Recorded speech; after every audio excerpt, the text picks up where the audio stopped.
Céline Calvez, bonjour. Bonjour. Et bienvenue sur Radio J, députée Renaissance des Hauts-de-Seine et spécialiste de l'éducation. Alors ça tombe bien pour les mamans, oui. Les jeunes mamans, pour tous les parents. Aujourd'hui, c'est le début de la campagne de vaccination contre le papillomavirus qui arrive au collège, notamment cette campagne. Alors, quels conseils donnez-vous aux parents? Faut-il le faire? Faut-il attendre? Que faire? Bien, en fait, il y a quelques années où vous pouvez faire le vaccin. Vous pouvez pas vous réveiller à 40 ans et vous dire tiens, je vais faire le vaccin. Il faut que ça soit entre 11 ans et 19 ans. À quoi ça sert? Ça sert à prévenir des cancers du col de l'utérus, mais aussi des cancers ORL. On imagine aujourd'hui qu'il y a entre 6 000 et 7 000 cas de cancer qui pourraient être évités par an par ce vaccin. Ce vaccin, il va être proposé à l'ensemble des collégiens et collégiennes dès la classe de 5e. Ça sera soumis à une autorisation des 2 parents. Et donc, ces campagnes de vaccination permettent à l'extérieur de l'établissement, par des équipes mobiles, de procéder à 2 injections, une à l'automne et une 6 mois après, pour prévenir ces maladies. Quand il existe une solution comme le vaccin, eh bien, on le prend. On a assez de recul sur ce vaccin? Tous les milieux médicaux sont rassurants? Oui, et puis même on a des avancées à l'étranger. Par exemple, au Royaume-Uni, ils ont drastiquement fait baisser ce taux de cancer justement qui était provoqué par le papillomavirus. Donc ce que l'on peut voir à l'étranger nous enseigne qu'il faut résolument le faire. On est sous-vacciné aujourd'hui en France. On a à peu près une élève sur 3 au collège, ce n'est pas assez. Alors en plus, les collégiens, et je tiens à le rappeler, ça touche aussi bien les filles que les garçons.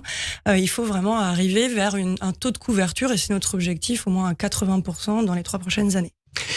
Aujourd'hui, c'est aussi le début de la vaccination. Alors, à l'autre bout de la tranche d'âge, contre la Covid, nouvelle génération de virus. Et là, on sent des réticences dans la population. Oh, la Covid, c'est derrière nous. Vous le sentez aussi dans votre circonscription, dans les Hauts-de-Seine? C'est pas quelque chose forcément qui est ignoré, parce qu'il y a beaucoup de cas, en fait, que ce soit à Levallois ou à Clichy, de gens qui, autour d'eux, revoient des personnes qui sont atteintes de la Covid en ce moment. Donc, l'idée de se dire le vaccin, les perspectives de se dire que ça va être avec la grippe, ça peut rendre de manière plus, on va dire, courante, le fait de pouvoir se vacciner contre cette maladie qui n'a pas disparu. En témoignent des résurgences de cas un peu partout. Assez nombreux. Alors revenons à l'école. L'actualité de cette rentrée, c'est l'offensive contre le harcèlement scolaire. Prévention, détection, solution, c'est le triptyque qui a été énoncé par la Première ministre. Mais commençons par la prévention. Comment peut-on faire de la prévention sur le harcèlement scolaire? Déjà, c'est de parler de harcèlement scolaire. Et comme vous l'avez souligné, cette rentrée est particulièrement marquée par une volonté forte, et qui n'est pas forcément que dans l'éducation, mais qui est vraiment au niveau interministériel et qui est portée par la Première ministre, de dire stop au harcèlement scolaire. On a eu des cas très graves de suicide à répétition et qui ont pu provoquer aussi bien des émotions que de l'indignation. Et donc, devant ces émotions, il y a de la mobilisation. Gabriel Attal a été assez résolu et a pu montrer sa volonté de faire que la peur change de camp, c'est son expression.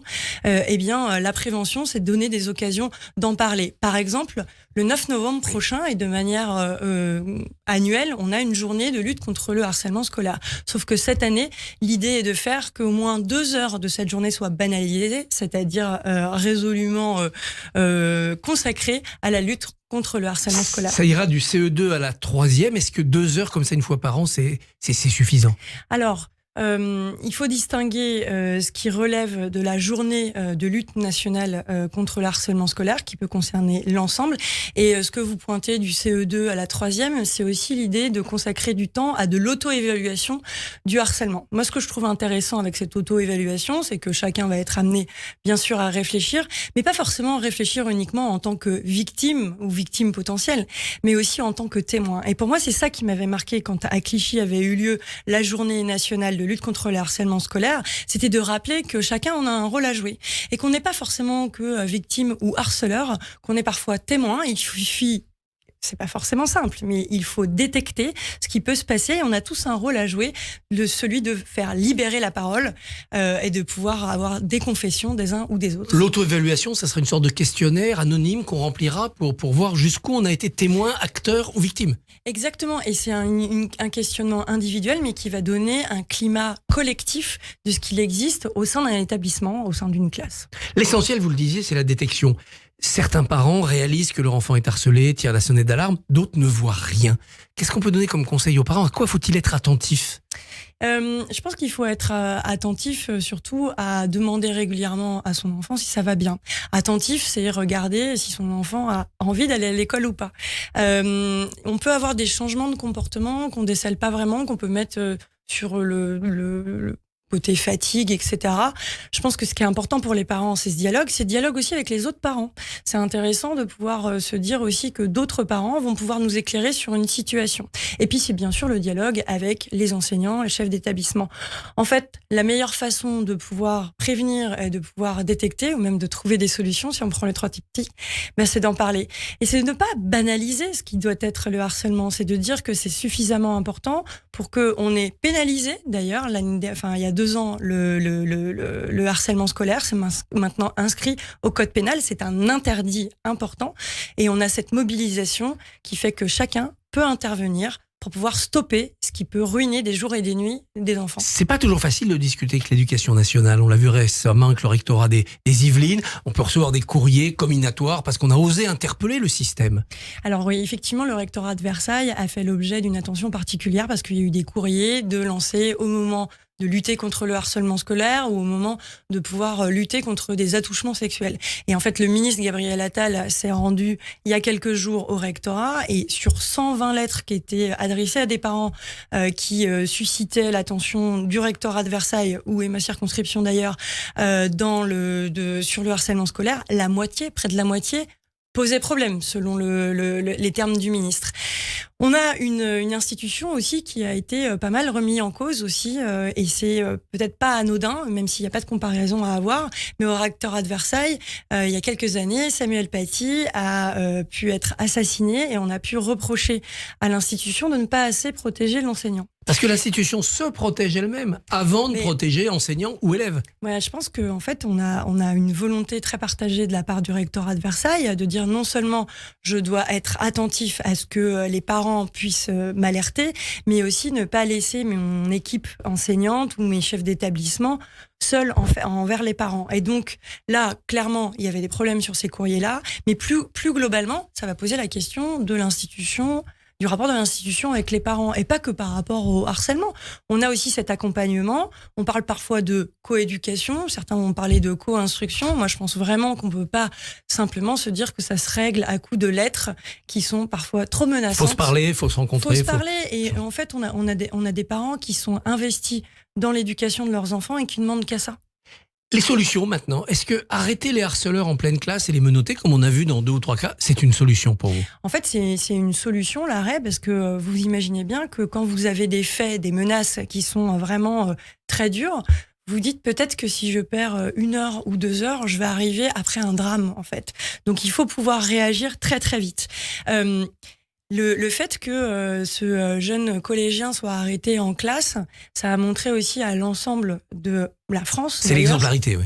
À l'exemplarité. Et on peut pas demander d'un côté un choc de mobilisation et puis on serait on ne saurait pas réagir très vite. Donc oui, en fait, si c'est pénalement sanctionnable, il faut se dire aussi que la personne peut être appréhendée. Mais c'est parce qu'on ne peut pas perdre de temps. Les menaces, et on a vu trop de cas de suicide ces dernières années pour se dire qu'on attendrait. Changer l'élève harceleur d'établissement et non plus le harceler, ça on aurait dû le faire depuis longtemps. Maintenant, ça va être systématiquement la règle. Maintenant, c'est systématiquement fait. Le ministre précédent l'avait déjà laissé entrevoir, mais aujourd'hui, les mesures réglementaires ont été prises pour que ce soit comme ça. Et c'est normal. Et c'est le cas aussi, par exemple, quand vous voyez les violences faites aux femmes, où c'est souvent la femme que l'on doit changer du domicile. Or, c'est un peu une double peine. Donc là, l'idée, c'est que le harceleur doit être changé d'établissement. Mais je rajouterais à ça que le harceleur, de la même façon que l'on peut soutenir psychologiquement une victime, il faut aussi pouvoir accompagner psychologiquement le harceleur. On ne peut pas juste le bouger d'établissement. Certains psychologues disent, vous savez, apprendre l'empathie à un harceleur, c'est mission impossible.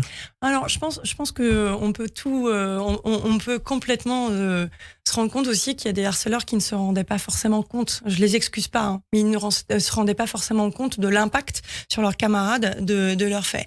Et l'empathie, vous en parlez, ça va être aussi une des manières de de prévenir, et c'est une solution de pouvoir apprendre aux autres à se mettre à la place des autres. Donc Gabriel Attal s'est rendu il y a une dizaine de jours au Danemark. Il a été vraiment bluffé par l'utilisation de cette empathie, de la gestion des émotions. Ce que l'on va utiliser, l'empathie contre le harcèlement scolaire, j'y vois aussi une grande promesse pour appeler à se respecter et à savoir vivre en collectif. Autre réflexion de l'automne, l'uniforme. Gabriel Attal est favorable au test. On n'a pas l'impression que les établissements se bousculent pour imposer l'uniforme. Vous, votre point de vue personnel, à la fois de mère de famille et d'élu, l'uniforme, c'est bien à l'école ? Moi, si je pense à un apport de l'uniforme, c'est surtout le sentiment d'appartenance. Je crois pas. On est dans une communauté, on se distingue pas. En fait, je trouve que dans le sentiment d'appartenance, c'est aussi cette fierté d'appartenir à un établissement ou à un collectif. En fait, c'est ça, moi, qui m'intéresse. C'est ce que j'ai pu voir, par exemple, chez Espérance Banlieue. C'est plus ça que le fait d'effacer les différences. Je pense que c'est pas forcément le plus efficace. Je crois aussi que on a des expériences. Pourquoi pas ? Moi, je pense que surtout, c'est pas une baguette magique, et ça ne remplacera pas le fait de travailler une mixité sociale ou une élévation du niveau scolaire. Pourquoi pas ? Ça se bouscule quand même un petit peu. Il y a quand même pas mal de maires qui ont levé la main pour dire qu'au sein de leur commune, ils aimeraient pouvoir expérimenter ce port de l'uniforme. Il faut, dans les prochaines semaines, et Gabriel Attal l'a promis, pouvoir dire on va le cadre de l'expérimentation. Et je trouve que ça permettra d'éviter de dire que ça ne sert à rien ou que ce serait une baguette magique. On va voir. Le baccalauréat s'est repoussé en juin. Il n'y aura plus d'épreuves de spécialité tôt. Est-ce que ça ne va pas créer un embouteillage dans ce mois de juin ? Eh bien, surtout, le mois de juin, il était un peu déserté. Là, c'est une reconquête du mois de juin. Donc, non seulement pour les élèves de terminale et de première qui vont avoir leurs épreuves à passer au mois de juin, mais aussi pour les élèves de seconde qui, souvent, pour cause de tenue d'examen dans leur établissement, étaient lâchés mi-juin. Là, on va leur donner l'occasion, pendant 2 semaines, de pouvoir s'engager dans un stage de découverte qui va venir après le stage de 3e. Donc là, 2 semaines que vous pouvez faire en entreprise, mais aussi dans l'administration et aussi dans le cadre associatif. Donc l'occasion de pouvoir s'ouvrir et de pouvoir approfondir son orientation. C'est très important. Moi, c'est une thématique qui m'intéresse beaucoup et il faut pouvoir comme ça reconquérir le mois de juin pour tout le monde. Eh bien, Céline Calvez, merci et bonne journée. Merci beaucoup Christophe Barbier. À l'ordre du jour, donc le harcèlement scolaire, et on retiendra cette déclaration de votre invitée Céline Calvez. On n'est pas seulement victime ou harceleur, mais aussi témoin. La meilleure façon de pouvoir prévenir le harcèlement scolaire, c'est d'en parler tout simplement. Merci beaucoup. Demain, votre invité Christophe sera Jean-Christophe Cambadélis, ancien premier secrétaire du Parti socialiste. Radio J. Retrouvez le Barbier du matin sur le site Radio J.